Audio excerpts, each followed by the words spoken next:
رمضان يا فيك الضياء رمضان يا رمضان.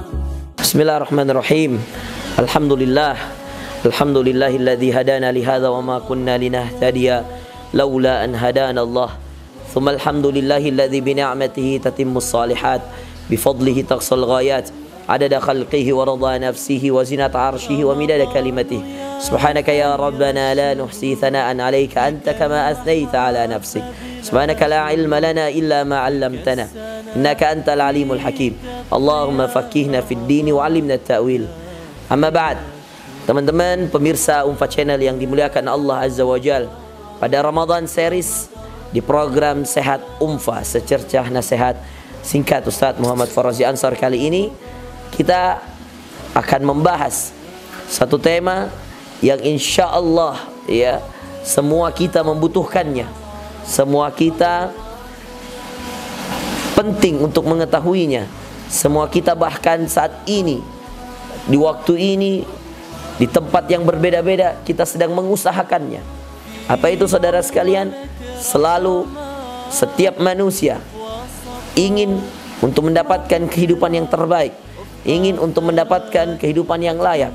Lalu kemudian mereka keluar untuk mencari rezeki-rezekinya. Maka tema kita hari ini adalah cara mencari rezeki yang diridhai Allah Azza wa Jalla. Cara mencari rezeki agar Allah Subhanahu wa taala menjadi hamba, agar Allah Subhanahu wa taala meridhai hambanya, yang ketika dia keluar mencari rezeki, dia akan memberikan kepada hamba tersebut karunia-karunia, pertolongan-pertolongan yang mudah-mudahan dengan itu Allah Subhanahu wa taala akan menjadikan mereka orang-orang yang diridhainya. Berbicara tentang rezeki, kita tidak hanya berbicara tentang uang, tetapi berbicara tentang rezeki, kita berbicara tentang seluruh kehidupan, tentang kesehatannya, tentang hartanya, tentang keimanannya, dan tentang seluruh hal yang berkaitan dengan rezeki, berkaitan dengan diri manusia. Itu adalah bagian daripada rezeki Allah. Dan ada rumus-rumus yang perlu kita ketahui untuk menarik garis benang yang sama lurusnya dengan manfaat-manfaat yang bisa kita dapatkan ketika rezeki yang kita cari adalah rezeki yang halal, rezeki yang diberkahi Allah dengan cara yang halal, dengan cara yang diridhai Allah, maka itu akan berpengaruh besar dan pesat kepada kehidupan kita sebagai manusia dan hamba Allah Azza wa Jalla. Nah, saudara sekalian yang dimuliakan Allah, rumus-rumus rezeki tersebut perlu kita ketahui, baik di dalam Al-Quran maupun di dalam hadis Rasulullah Sallallahu Alaihi Wasallam, agar kemudian ketika kita mencari rezeki, terlebih kita berada pada bulan suci Ramadan, bulannya ampunan, bulannya maghfirah Allah, bulannya kasih sayang Allah, dan seterusnya, bulan yang paling dicintai Allah di antara seluruh bulan yang ada di muka bumi ini. Maka saudara sekalian yang dimuliakan Allah, ketika kita mencari rezeki di bulan ini, maka sungguh rezeki yang kemudian kita cari, mudah-mudahan ketika kita cari dalam keridhaan Allah, dalam keberkahan Allah, akan menjadi rezeki yang insya Allah jauh lebih berlipat keberkahannya, jauh lebih berlipat pahalanya dibandingkan di bulan-bulan yang lain. Nah, saudaraku yang dimuliakan Allah Azza wa Jalla, pertama yang perlu kita ketahui tentang rumus rezeki, bahwa setiap manusia, setiap makhluk, siapapun di muka bumi ini, rezekinya sudah ditanggung Allah. Berkata Allah Azza wa Jalla di dalam Al-Quran, "Wa ma min dabbatin illa 'ala Allahi rizquha." Tidak ada yang melata satupun di muka bumi ini, illa kecuali 'ala Allahi rizquha, bagi Allah rezeki mereka. Tidak ada yang melata. Ya, semuanya Allah sudah tanggung rezeki-rezekinya. Allahu Akbar. Itu rumus yang pertama.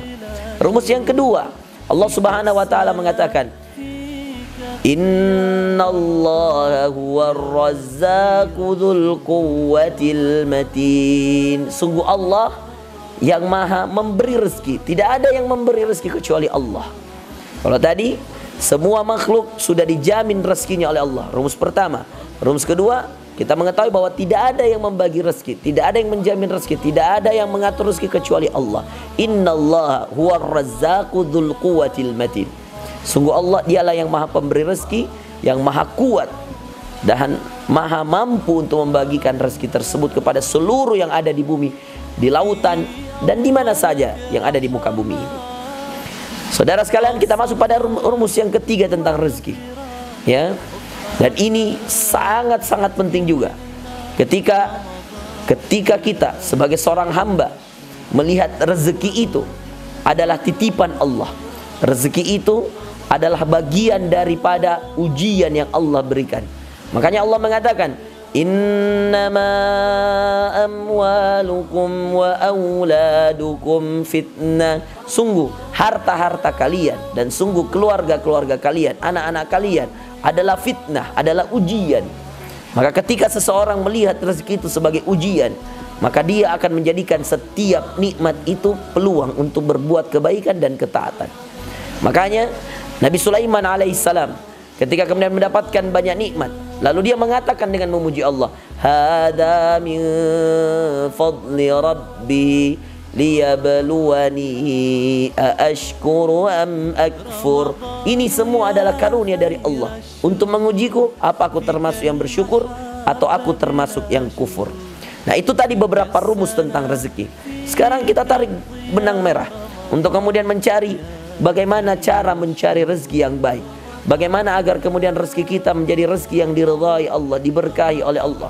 Karena ingat, rumus rezeki itu saudara sekalian bukan tentang berapa banyaknya, tetapi rumus rezeki yang perlu kita ketahui yang terakhir adalah tentang seberapa banyak keberkahannya, bukan seberapa banyak jumlahnya atau banyaknya. Saudara sekalian yang dimuliakan Allah, sekarang lihat tips dan cara mencari rezeki yang baik, yang jitu, yang kemudian kita bisa dapatkan di muka bumi Allah dimanapun kita berada dengan mendapatkan keridhaan Allah. Yang pertama saudara sekalian, rezeki ketika kemudian ingin kita dapatkan dan kemudian kita mendapatkannya dengan keridhaan Allah Azza wa Jal, yang paling pertama yang harus Anda lakukan adalah mendekatkan diri kepada yang memberi rezeki.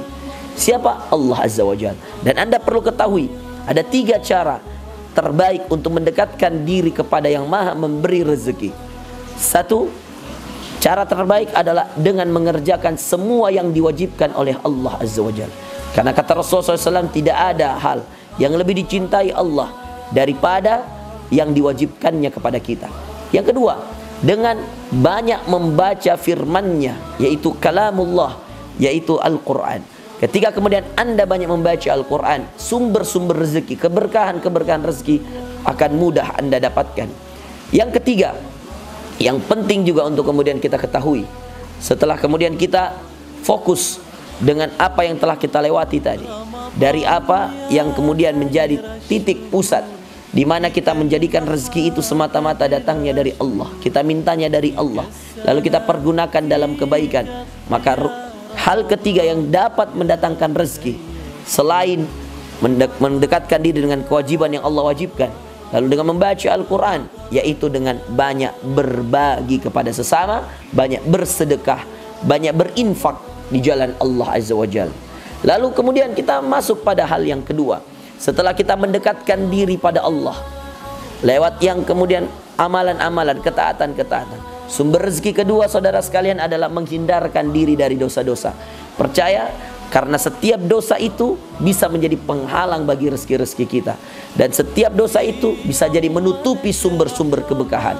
Dari mana ayatnya? Ayatnya ada dalam surah Al-A'raf. Walau anna ahlal qura amanu wattaqau lafatahna alaihim barakati minas sama'i wal ard walakin kadzabu ya fa'akhadnahum ya, tetapi kemudian mereka dusta, mereka kemudian menjadi hamba yang durhaka. Ya, seandainya penduduk bumi beriman dan bertakwa kepada Allah, maka kami akan bukakan keberkahan bagi mereka dari langit dan bumi. Sebaliknya, kalau mereka berdosa dan berbuat dosa, lagi kufur nikmat, mendustakan nikmat-nikmat Allah, maka akan ditutup pintu-pintu keberkahan dari langit dan dari bumi. Yang ketiga, selain kita melakukan ketaatan yang tadi, menghindarkan diri dari dosa, sumber rezeki yang ketiga untuk mendatangkan keridhaan Allah, yaitu dengan banyak berbakti kepada kedua orang tua. Sungguh, kata Rasulullah SAW, ridallah fi ridal walidain, ridhonya Allah ada pada ridhonya kedua orang tua. Wa sukhtullah fi sukhtil walidain, Dan murkanya Allah ada pada murkanya kedua orang tua. Makanya jika kemudian ada yang bertanya-tanya, mengapa rezekiku mandat Ustadz, mengapa susah, mengapa banyak masalah? Cek, kalau Anda sudah taat, kalau Anda sudah tidak bikin dosa, cek hubunganmu dengan orang tuamu. Karena itu akan menjadi sumber-sumber rezeki yang berkah untukmu. Yang keempat, selain berbakti pada orang tua adalah bersedekah. Rajin bersedekah, rajin membagi hartanya. Dan bayangkan di dalam Al-Quran Allah bahkan kali lipatkan sampai 700 kali lipat. Mathalul ladzina yunfikuna amwalahum fi sabilillahi kamathali habba ambatat sab'a sanabil fi kulli sumbulatin mi'atu habba wallahu yudha'ifu liman yasha wallahu wasi'un alim. Ketika kemudian Allah Subhanahu wa taala menjelaskan kepada kita bahwa perumpamaan orang yang menginfakkan hartanya di jalan Allah seperti menanam satu biji, tumbuh 7 tangkai, tumbuh lagi 100 biji, dan Allah lipat gandakan lebih dari itu. 1 dikali 7 dikali 100, 700. Lalu kemudian Allah bisa jadi kali lipatkan lebih dari itu. Maka saudara sekalian yang dimuliakan Allah, sumber keberkahan rezeki yang tercepat, yang bisa membuat rezeki kita cepat mengalir dan semakin berkah adalah dengan banyak berbagi lewat sedekah dan infak-infak kita, terkhusus lagi dengan zakat-zakat kita. Yang kelima saudara sekalian, sebelum terakhir, ketika kemudian orang mau mempercepat rezekinya, mau menambah keberkahannya, ada satu hal yang sangat dianjurkan oleh Rasulullah SAW. Apa itu? Mengasihi, menyantuni anak yatim. Kata Rasulullah SAW, ana wa kafilul yatimi kahataini fil jannah. Saya dan pengasuh orang-orang yatim begini di surga. Lalu kemudian Allah mengatakan, wa ammal yatima fala taqhar. Ya, fa ammal yatima fala taqhar. Adapun dengan orang yatim jangan engkau hardik, jangan sampai engkau telantarkan. Maka ketika ada orang yang memperhatikan anak yatim piatu, maka dia akan diperhatikan oleh Allah. Buktikan sendiri di rumah, buktikan sendiri tempat kalian berada, dimanapun kalian berada. Ketika kalian menemukan anak yatim, coba asuh baik-baik. Insya Allah engkau akan menemukan hal yang berbeda dari sumber-sumber rezekimu. Yang terakhir saudara sekalian, yang bisa menjadi percepatan rezeki-rezeki kita dan mendapatkan keberkahan dari Allah, bukan hanya cepat dipercepat, tapi juga mendapatkan keberkahan dari Allah. Ketika rezeki-rezeki kita ingin dipercepat dan mendapatkan keberkahan dari Allah, kita perlu mengamalkan amalan yang keenam ini. Amalan yang insya Allah akan membuat kita semua bahagia di dunia dan di akhirat. Dan ini janji dari Rasulullah SAW. Bukan hanya bertambah rezeki, tapi usiamu juga diberkahi. Apa itu? Banyak bersilaturahim, menyambung hubungan dengan banyak manusia, yang apalagi orang-orang beriman. Kata Rasulullah SAW dalam hadis yang sahih, man ahabba ayyubsatalahu fi rizqih wa yunsa'alahu fi atharih falyasir rahimah. Barang siapa yang ingin diberkahi usianya dan dilancarkan rezeki-rezekinya, falyasir rahimah, hendaknya menyambung silaturahim di antara mereka. Allah berfirman di dalam Al-Quran dalam ayat pertama dalam surah An-Nisa, ya ayyuhan nasu taqu rabbakumul ladzi khalaqakum. Hai manusia, bertakwalah kalian semua kepada Allah, alladzi khalaqakum min nafsin wahidah, yang menciptakan kalian dari satu jenis makhluk, Adam namanya. Wa khalaqa minha zawjaha, lalu dia ciptakan baginya pasangannya, Hawa namanya. Wa batha minhuma, dan Allah berikan kepada keduanya, lahirkan dari keduanya, rijalan katsiran wa nisaa. Allah ciptakan dari keduanya banyak sekali laki-laki dan perempuan. Wattaqullah, dan bertakwalah kalian semua kepada Allah, alladzi tasaaluna bihi wal arham, yang mana kalian selalu meminta kepadanya hajat-hajat kalian, wal arham, dan sambunglah silaturahim di antara kalian. Innallaha kana alaikum raqiba, sungguh Allah Maha mengawasi perbuatan-perbuatan kalian. Itulah 6 tips, 6 cara. Di antara masih banyak lagi cara-cara yang lain, tapi ini 6 cara ini. Jika Anda amalkan, jika Anda kerjakan, insya Allah Anda akan melihat perubahan yang dahsyat dalam kehidupan Anda semua, dalam kehidupan kita semua insya Allah. Mari kerjakan 6 amalan ini. Semuanya ada sumbernya dari Al-Quran dan hadis Rasulullah SAW. Dan mudah-mudahan kita termasuk hamba Allah yang tidak hanya dipercepat, dilancarkan rezeki kita, tapi juga dipenuhi dengan keberkahan-keberkahan rezeki. Saya Umfa, wa sallallahu ala nabiyina Muhammadin, subhanakallahum bihamdika, asyhadu an la ilaha illa anta, astaghfiruka wa atubu ilaik. Wassalamualaikum warahmatullahi wabarakatuh.